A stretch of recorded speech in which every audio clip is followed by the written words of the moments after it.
So first of all, Spencer, thank you for joining us. It is such a pleasure to host you. It's a pleasure to be here. Thank you for hosting. Without a doubt.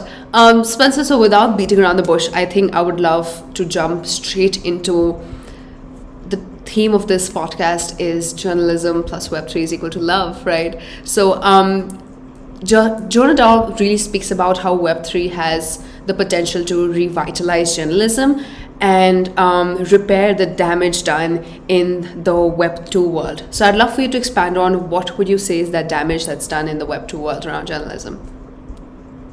Sure, yeah, I'm happy to get into that from my perspective. I'm not a practicing journalist, so when it comes to having a journalistic career, it seems like the consensus we have is the advertising and marketing models currently on Web 2 journalism, if we want to call it that, where content is kind of geared around getting the most attention and getting the most quantifiable attention in terms of likes or traffic, and how that kind of caters to the wrong kind of attention in a way, kind of grabbing you by headlines and trying to get your attention and keep you coming back. And I mean, some of this is just the financial realities of running these platforms, but some of it can also be changed with tweaking the revenue models, and a lot of it is still kind of experimental in Web3, but we feel like that kind of business model kind of ties into, at least in the US, how polarized things can get, and that's kind of the gist of the issues that we have with the current kind of media landscape and how it's monetized. Absolutely. I think that is so similar to how we were recently talking to people who were in the space of decentralized science. And they said that one of the biggest issues that they're facing is scientists are in the Web 2 world almost being rewarded for making these headlines versus being rewarded for quality research. And I feel like that is a very similar problem that, you guys are also facing, the likes and people's short attention span, how quickly can we get reactions out of people versus actually having quality writing in place. I think that is such a phenomenal problem to solve. What would you say are some of the things that people are getting wrong about the Web3 space? Because I feel like that's a really relatable factor. Because I feel like from what I'm assuming, excuse my ignorance, people who are still in journalism and stuff are very very new to the Web3 world, like all of us are. But what are some of the hesitations you might feel that they might have before jumping in? The biggest one that I get the sense of is that it's all about financial speculation. And you can totally understand most of the coverage you see relating to blockchain is about cryptocurrencies and investment opportunities. And now, especially over the last few months, all these big crypto firms going belly up. It's just, you get a picture that it's all just frothy speculation, and that's kind of the central purpose of the technology. And it's totally, at least I find it understandable why that is the prevailing conception, because that's what all the mainstream coverage generally is about. You don't see a lot of coverage about impact DAOs or DeSci or on-chain governance and how that can affect institutions and companies, because it's just not as flashy, and it's super technical as well. There's still a big hurdle for popularizing a lot of this stuff and communicating it in simple terms. But to me, the biggest hurdle is just the optics, that it's all about financial speculation, which it isn't. Absolutely. I couldn't agree more with it, right? People really tend to focus on what they understood about NFT were oh my God, people are flipping NFTs for a profit, right? There's so much money in the system. People are, exchanging tokens, buying things, things are failing, so much of that stuff, where the real technology, where we're seeing DAOs, I feel is where we're actually seeing what the capabilities of this Web3 world is, what the capabilities of blockchain are beyond just speculation and, fast, quick flipping of things. Absolutely. When is it that you really understood what this technology was capable of, as a journalist? Why did you think it was important for you to leverage Web3? I guess to me, it's kind of just the nature of these distributed ledgers and how they're kind of built to be difficult for a central party to censor or take control of. And just the idea that you can have your content whether it's like a photojournalistic photographs or articles that you've written. The idea that you can have them stored on some distributed database doesn't necessarily have to be a blockchain, but it can integrate with a blockchain, but stored somewhere where it can't, or it's not subject to like a certain national jurisdiction or certain other censorship scenarios. To me, that's probably the most consequential implication of this technology for journalists, in addition to like kind of more direct revenue opportunities. And we're kind of already seeing this a little bit in Web2. One of the newsletter entries went into this, how things like Substack are kind of pointing us towards what I think Web3 journalism could be, where you have kind of a niche group of patrons. Like Patreon is another example of this. There's all these like really high quality like video essays and other kind of journalistic sources on YouTube that are supported by a core group of Patreons. And I think that's that kind of model of having a core group of supporters rather than just trying to get a bunch of likes with a general audience content. That's something that Web3 technology could help in certain respects, but it's still like we're still at an experimental stage in terms of people actually building careers on top of this technology. Absolutely. I think that's such an important point, because so many people like stop from pursuing their passions because they feel like, how am I going to support my livelihood, right? Like, it's nice to get 1,000, 10,000, 30,000 likes and 5,000 comments, but it's not putting food on the table.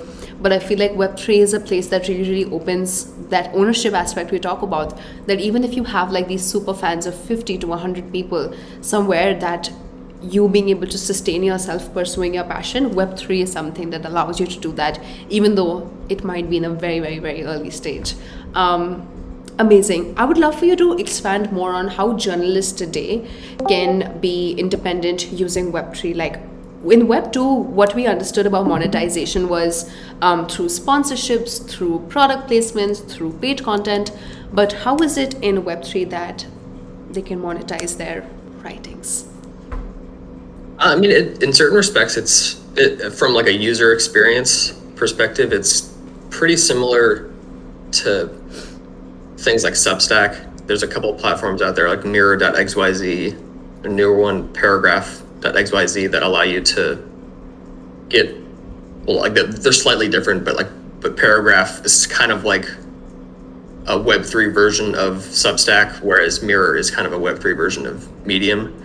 And it's just the avenues for payment just take the form of crypto assets that can be sent. I'm not sure. I don't think either of them have integrated Stripe or any kind of fiat payment yet. I'm pretty sure they're all cryptocurrency based. But with Paragraph, you can have a token gated newsletter. With Mirror, you can turn those articles into writing NFTs and have your patrons like buy those as a gesture of support. In addition to any other kind of utility you can program into them. But I think at this point, the primary reason people are buying Mirror writing NFTs, they're called, is just as like a gesture of support. And like instead of just giving $10 on Patreon or for a Substack subscription, you can pay $10 worth of crypto and get this kind of souvenir or something. I think it's a similar model, and I'd like to see a bit more like utility and kind of purpose baked into these things, and I think we're heading in that direction. But at this point, it's pretty much just for the point of donating to content creators that you want to support. Interesting. Can you explain to me more how Mirror works? Like, if you publish your writing there, are readers paying to get access to that writing? Are readers putting in tokens and buying ownership or copyrights to that? Like, how does that work? Right now, anyone can make a post on Mirror for free, and anyone can read it. And I don't think there's a way to limit access to subscribers or to make people pay to have to see it yet. I could be wrong, but I'm pretty sure that once you make a post, anyone can read it. And then as the author, I can also opt in to have that article minted as what Mirror calls a writing NFT. And so that's just like I'm not sure if they put it on IPFS or ceramic or something. I don't think it's actually minted to Ethereum, but essentially readers can read the article for free, and if they want to support the author, they can buy one of however many of whatever number edition the author mints of that writing NFT. If I want to make 100 of them, I can make 100 of them. I can kind of charge whatever I want for it. Charge $15 worth of ETH or $50 worth of ETH. Yeah. I'm pretty sure it's just ETH. I could be wrong about that as well, but pretty much readers can read the content for free, and they can choose to buy this writing NFT if they want to support the author. Super interesting. I feel like we've seen a lot of like visual artists and graphic artists utilize what NFTs are capable of, and we're yet to see how writers are able to fully capitalize on this technology to like let their creativity soar and also make money in the process. I remember there was this super interesting NFT which was some wording NFT, and it had like some quote on it, and you mint it and you get some random quote, right? And that was also done by a writer, and I feel like that was a beautiful way. So I feel like once writers are open to diving into the space of Web3, the more they understand it, the more their creativity will work on how is that they can leverage it, because this is one of, I feel like, the truly, truly best ways to pursue your passion without some outside agency like Substack is not an agency, but outside company taking a massive cut out of your, creativity. Amazing. Can you describe to us what would a subscription in Web2 look like versus a subscription in Web3? I mean, I think they're functionally, I would imagine, pretty similar from a user experience perspective, but with something like Substack, I don't know what payment service they use, but there's probably some kind of enterprise grade payment processing service that they use that a bunch of other current websites use for fiat payments. With Web3, it is a lot less mediated, but it's still just a bit more complex. Like users would have to set up a MetaMask wallet and get some ETH into that wallet through an on-ramp. Like there is still some friction that users face, which is why pretty much everyone in Web3 right now has some like above average technical capabilities just to get over those hurdles and just get over that learning curve, which is still significant in my opinion, because it's just difficult to kind of communicate a lot of this and walking people through all the steps of even just getting to the point where they can buy a writing NFT. So like if I'm trying to make a career out of selling mirror writing NFTs, there's already a relatively small group of would-be patrons, which is to say anyone who's actually capable of getting to the point of buying one of your writing NFTs. But I would say it's having, aside from that learning curve, it's probably pretty similar to the current Web2 subscription models. It's just that we need to get over that learning curve. Understood. Okay, Spencer, I'd love to ask you this one question. There's so many people who are extremely passionate about writing. They're great readers. They love literature. They love poetry. They love like the way you can express yourself in writing and how powerful it is. And so many people have these dreams of writing a book, writing a blog, but they struggle with it so much. They're like, oh, I'm not a good writer. Like I don't feel like if I write anything, people will read it. Did you go through that as well? Because I'm sure you did. And what did that journey look like for you to like start questioning yourself? Because things like writing and stuff are so subjective, right? Like there's no way you can quantify it. So what was your journey like? And then I'd love for you to follow up with some advice for those people who really should lean into the passion of writing more.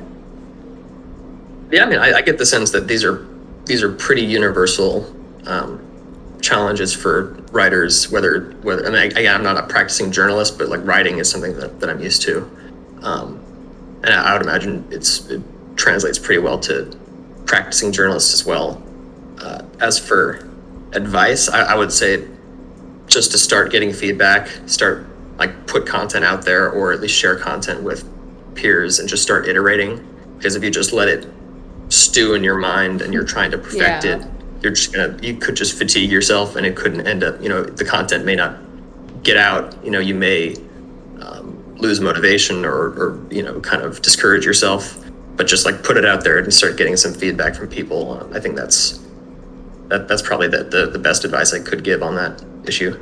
Yeah, there was this quote I read on Twitter by this guy who's written about like 6 books now. I forgot his name. Really bad with names. But he said, you know what? I just had a goal of writing 1 scrappy page a day. And that one line puts off so much pressure from you, because I feel like what restricts people in writing and stuff, they're like, oh, I have to make sense.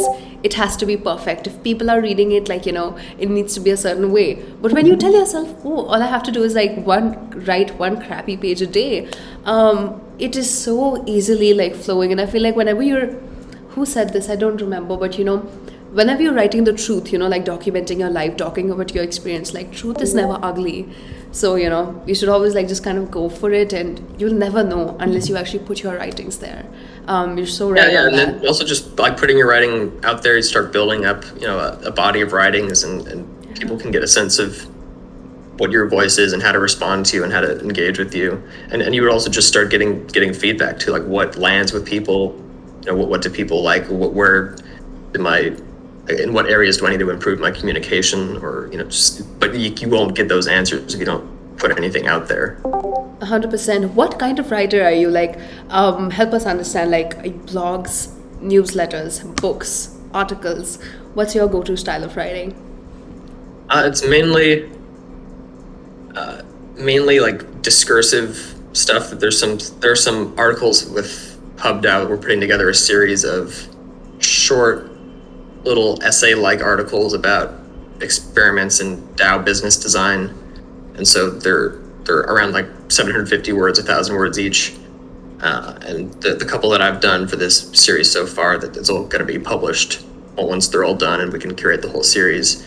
But they're kind of discursive and kind of theoretical about this like experimental business model we're setting up for DAO, and just getting into the nuts and bolts of that. I would say that's probably mostly what my writing tends to be about, kind of explaining stuff, technical stuff, and like kind of like less about less aesthetic, maybe. Yeah. I see. Amazing. So, okay, explaining like more technical stuff and articulating in a way where a person who's not that technical is easily able to understand, from what I'm assuming.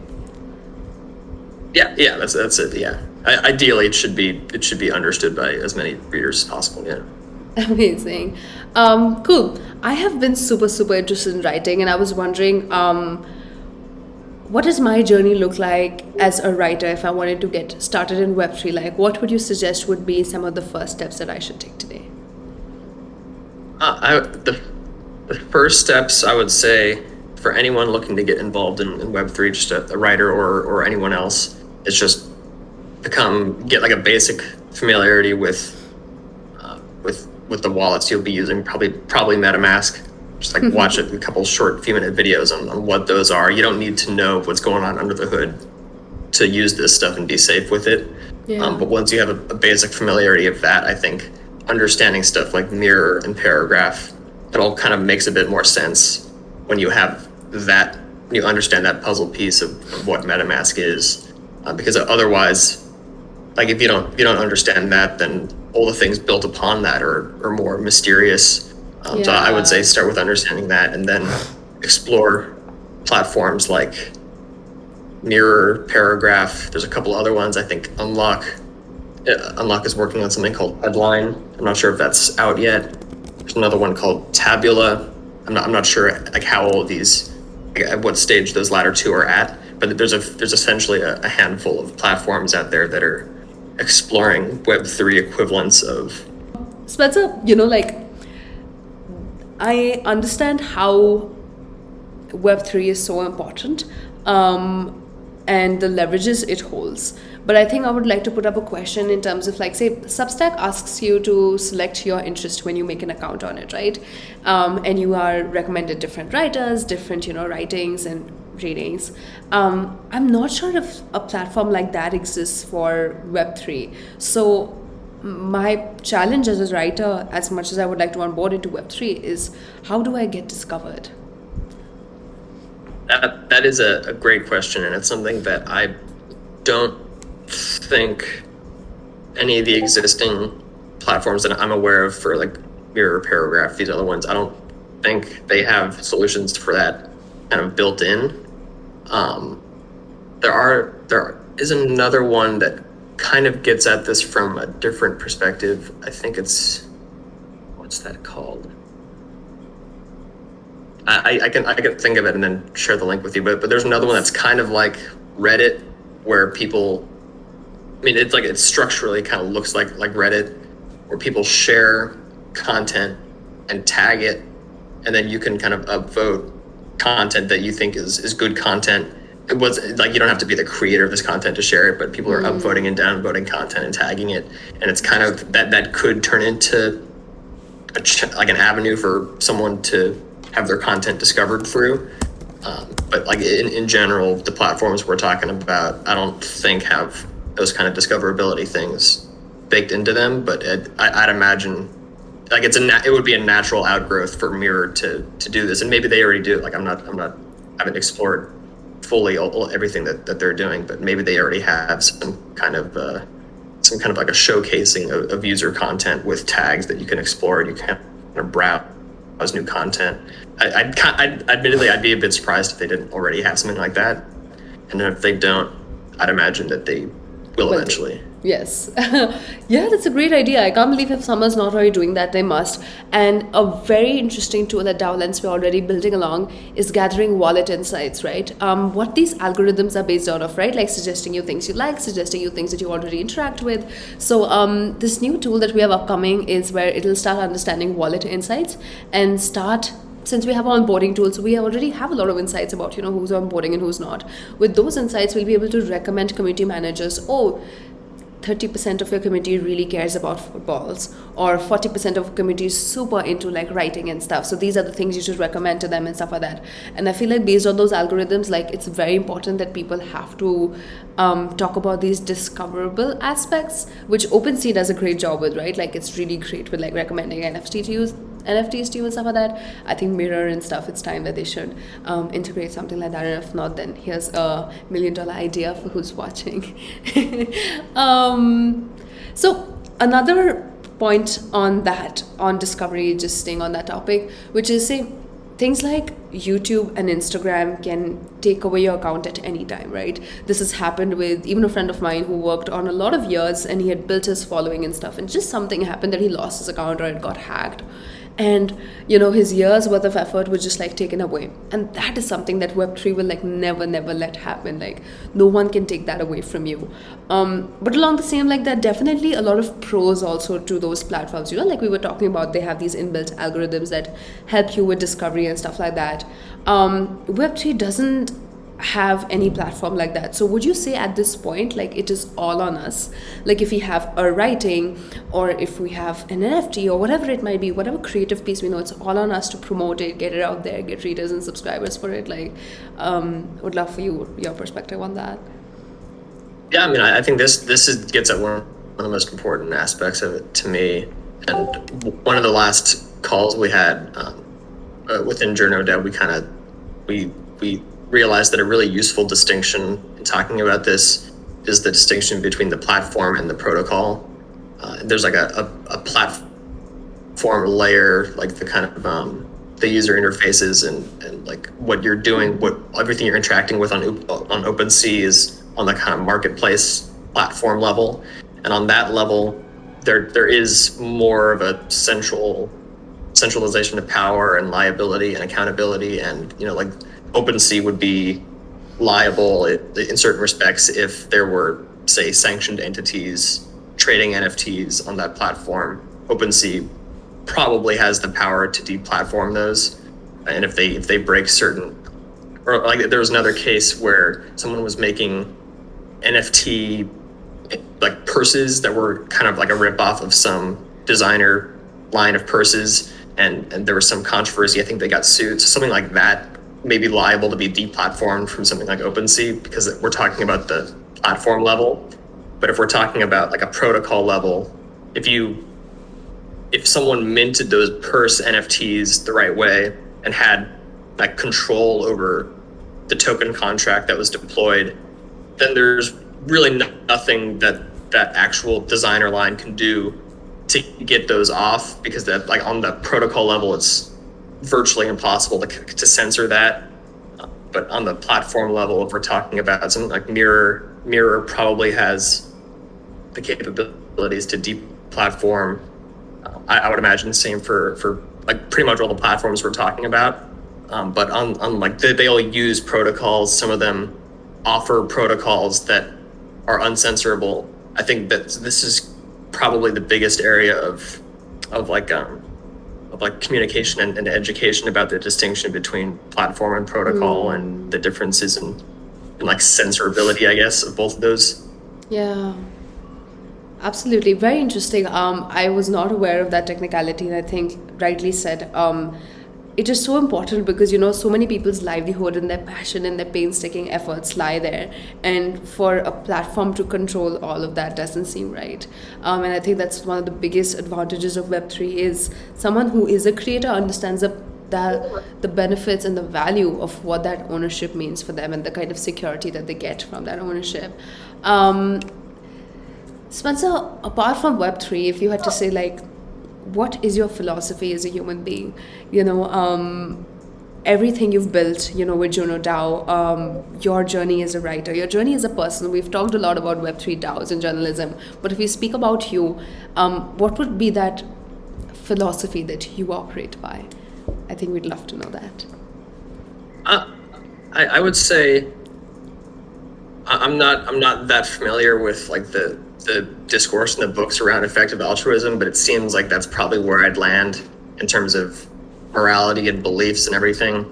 I'm a big believer and admirer of the dialectical method as like a way of balancing different arguments and like progressing through thought and coming to new conclusions. I'm a big theory nerd. I was really into post-structuralism for a while, so all that stuff is really influential for how I think. Although it is really like esoteric and arcane, so I usually don't lead with it. But it's dialect I'm method. You said, how is it that you spell that?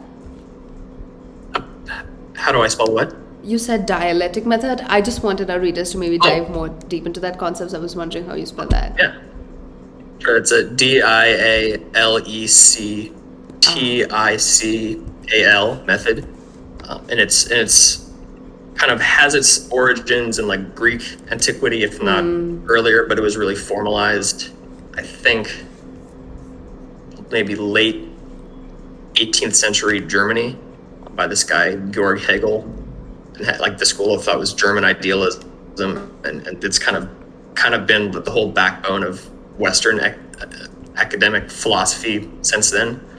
And it's like Marxism is pretty much built around this way of thinking.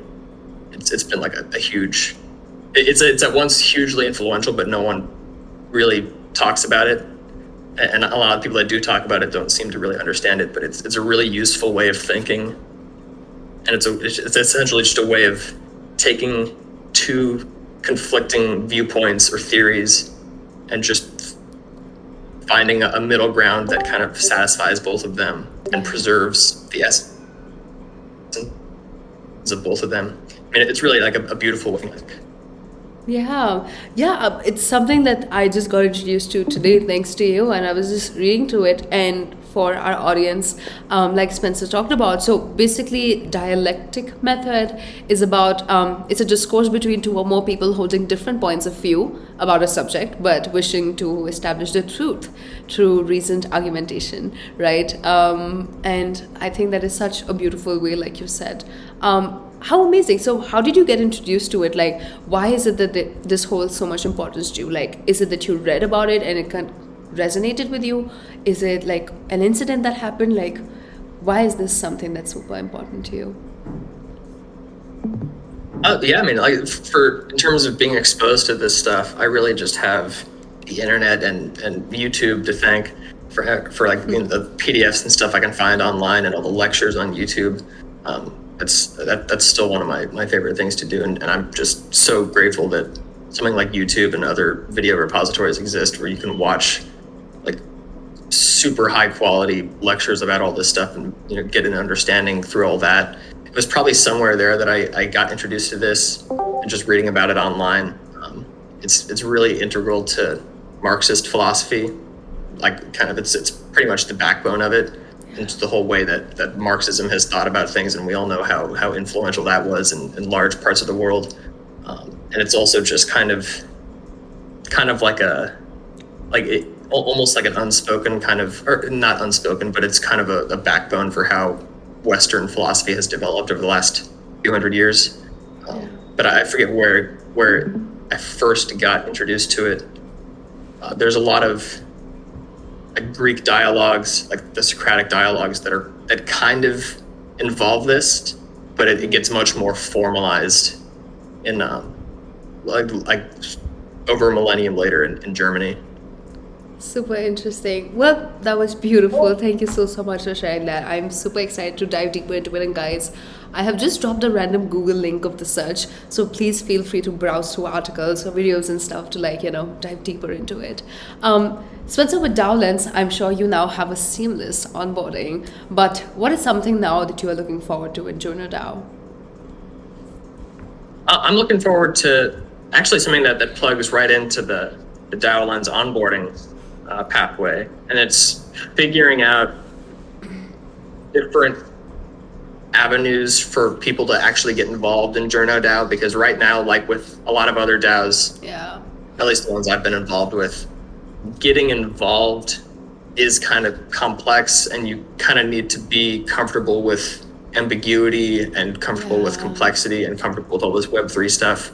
And it's and that's like a really kind of small subset of people that really enables. So like right now in Journo DAO, we're working on getting a pathway set up for photojournalists who want to get involved in Journo DAO and maybe start getting a little bit of income, but involvement would still be pretty much on a volunteer basis. But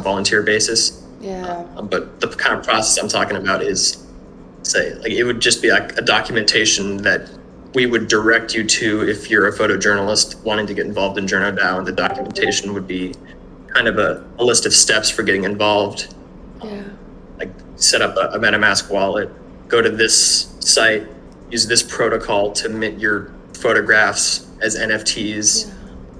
You could, if they wanted to contribute these photographs to like a Journo DAO marketplace, photojournalistic marketplace, we can guide them through minting NFTs in a certain way that allows them to involve a split, so that payments, like purchases of that NFT, will have the payment split 10% to the Journo DAO treasury, 90% to the artist, or whatever the split ends up being. But yeah, just like walking photojournalists through this process and just putting that documentation there so that it's in principle simple and intuitive enough for people to guide themselves through and kind of onboard themselves to a maximal extent, but they can still ask people for help or for clarification. That as an example for photojournalists is what I'm excited about, and then we can figure out other avenues for people to get involved in other ways that don't have to do with photojournalism, but just putting out the documentation and kind of steering people in the direction of being onboarded in a way that's not so intense in terms of administrative overhead, like holding everyone's hand isn't that scalable. But at this stage, we can afford to do that because we can manage the amount of people that are coming into the Journo DAO server. But all this stuff plugs right into the DaoLens onboarding thing. That's amazing and so exciting. Yeah, photojournalist role, yeah. I hope you get so many people on board because I think it's a phenomenal mission. And let's keep this partnership going, right? If there's any way that we can help you reach more photojournalists and stuff, we are doing a lot of stuff and like educational content and educating people about the benefits of decentralization, how to onboard into Web3 and stuff. We'd love to do like a collaborative video even beyond our podcast to make sure that you are able to reach more people. Because one thing we want to make sure of, yes, you have an onboarding tool with you, but I think this is much more of a prolonged partnership where you have entered our ecosystem and we want to do as much as we can to provide value. So props to you, and thank you for working on this amazing mission. I know it's hard because there's so much ambiguity, but I feel like you've taken the perfect step with having the DaoLens onboardings. That's awesome. And thank you again for you guys for setting that up, and for because it's much more intuitive than having people like start in Discord. Like the Discord, I love Discord, but like the user experience there can be overwhelming. In addition to all the Web3 stuff, it's just kind of a bit too much to ask for people who want to step into this world, and the DaoLens pathway does make it a lot easier, in my opinion. Amazing. Props to our team. So many of them are present here. Like, they have done an amazing job to making sure that they're reaching out to the right people and giving them the solution. So props and cheers to you guys. I feel like we have one of the community questions which I'd love for you to answer. The question is by Praful, and if other guys, you also have questions, please feel free to drop them in the chat. Can you access the chat? I'd love for you to read it out. Oh, sure, yeah. Okay. Can conventional journalism have a revenue by such process? People purchasing Wall Street Journal articles? Yeah, I think eventually we'll get to the point where the user experience is simple enough for readers who aren't blockchain nerds to actually support a lot of Web3 journalists and content creators at large. Right now, it is like when I take a step back, it is still pretty complex to buy a mirror writing NFT, and I think the mirror is at the cutting edge of this stuff. But it's like if you take a step back and you think about, all right, so a user needs to have a MetaMask wallet set up, they need to have ETH in that MetaMask wallet, which means they need to have set up an account on some custodial platform like Coinbase and connected it to a bank account and gone through that whole process to convert fiat to ETH and then fund a MetaMask wallet. And then they need to go to the Optimism layer 2 bridge and get funds on Optimism, and then they can purchase a writing. Like, it's just this whole circuitous thing that someone needs to do just to support a writer on Mirror. So I think we're still really early on. And again, that's not slamming Mirror. Like Mirror's at the cutting edge of this, in my opinion. Like they're breaking ground here, but it's still, like, to me, it shows how far we have left to go to make this easy for people who want to support content creators, because right now it's still not that easy. Even though the technology is really advanced, it's not easy enough. Like, it doesn't matter how advanced the technology is if it's not easy to use. Yeah, for sure. I think one of the best ways for us to continue doing for everyone who is in this space is, that's the amazing thing about Web3 is the community, right? Like, people are so ready to help and so down to help and so ready to teach each other. Like, let's continue making a lot of educational content on our part to empower other people, because I feel like once the technology gets seamless, everyone will be touched by Web3 without knowing the technicalities of it. But until then, let's do as much as in our power to create educational content or whatever it is that we need to do to get people on board. Spencer, if you had to give one piece of advice, whether it's as a writer, whether it's you as a person, to our community and people of the world, what would that be? I would say, I guess I would be speaking more to people that are wanting to get involved in Web3. It seems like the audience here is already fairly familiar with it, I would imagine. But my advice would be to do a little basic research on this stuff before you get into it, because there's obviously a lot of risks in decentralized finance and centralized crypto finance, and there's a lot of mistakes you can make. And also, just having a basic understanding of MetaMask lets you understand, or any decentralized wallet, I guess. MetaMask is kind of it's become like the Kleenex, I guess, of decentralized wallets.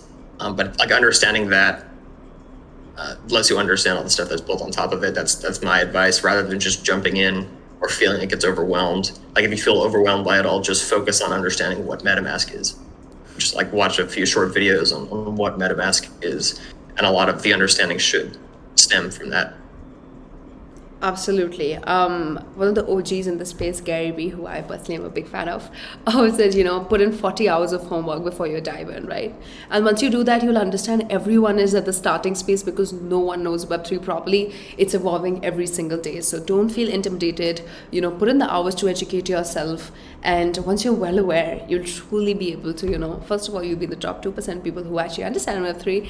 And then you'll truly be able to take advantage of what this technology is capable of. So, Spencer, this was a pleasure. Any ending thoughts? No, I'm really glad that I had this opportunity to join you guys, and I thought this conversation went very well. I am super excited to hear that. Great. Thank you so much, everyone else, for joining. I see some new folks here. Tars, Marathon, Whitehead. Welcome, guys, to the community. Hope you have fun. Make sure to drop a GM in the morning.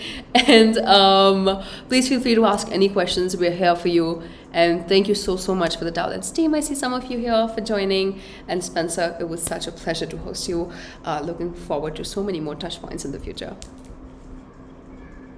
Yeah. Thank you for hosting. Amazing. All right, guys. Bye. Have a lovely rest of the day, night, whichever part in the world you are.